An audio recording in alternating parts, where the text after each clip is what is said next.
Rates and returns, or time value of money.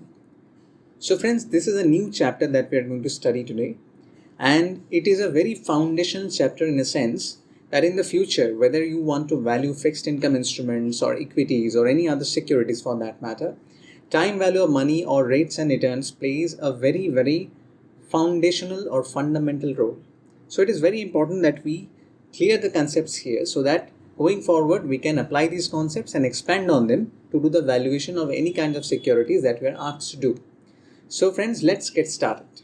So friends, let's say you have a deposit in a bank named ABC. Okay friends, and you want to convert that deposit into a fixed deposit for 5 years. Now the rate provided by ABC annually, let's say 7%. Annual rate. Now if somebody asks you the question, at the end of 5 years, what is the return that you are expecting? Let's say your deposit amount is $1,000. So if somebody asks you that at the end of the 5 years, what is the amount that you are expecting to receive, friends? How would you calculate? Obviously, let's say this is t is equal to 0, 1, 2, 3, 4, 5. At t is equal to 0, your deposit amount was 1,000, right? Now the bank is providing 7% returns, right? So your amount at the end of year 1 should become 1,000 multiplied by 1.07.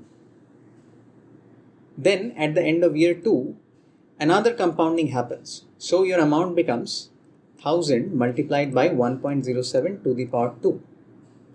At the end of year 3, another compounding happens. So this amount becomes 1,000 into 1.07 to the power 3.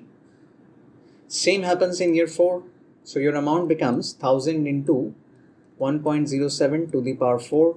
And obviously at the end of the 5th year, your amount ultimately becomes 1.07 to the power 5.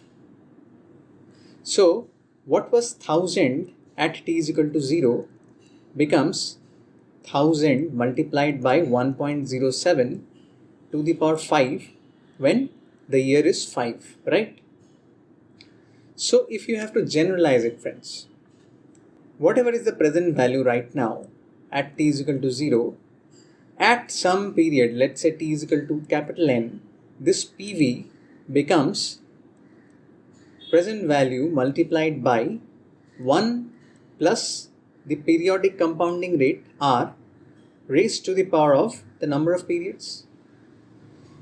This expression is what we call the future value, FV. So we can write this as FV is equal to PV multiplied by 1 plus R to the power N. This is the core equation for converting present value into future value, friends, when we know the number of periods and the rate of compounding at each period, friends. Now we'll make it a little more complicated. This is a simple form where we had just an initial investment, no interim payments were there, and we knew exactly the number of periods and the compounding rate for each period, right?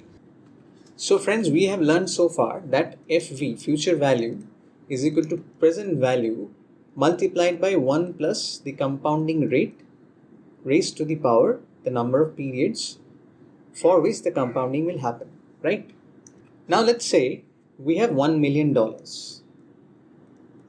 right? And we want to invest it for 10 years at a rate of 8%. So the question is, what is going to be the future value of this kind of an investment? We can find it out, friends. FV is equal to 1 million multiplied by 1.08 raised to the power 10. Let's calculate it, friends.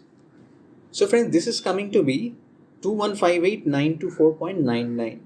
2158,924.99, or approximately $2.15 million, right?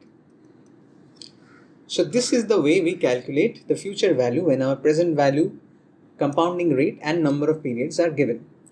Now friends, we'll complicate this thing a little further. This is the most basic foundational equation for calculating present values and future values. We are going to complicate it just a little bit, notch by notch. Okay.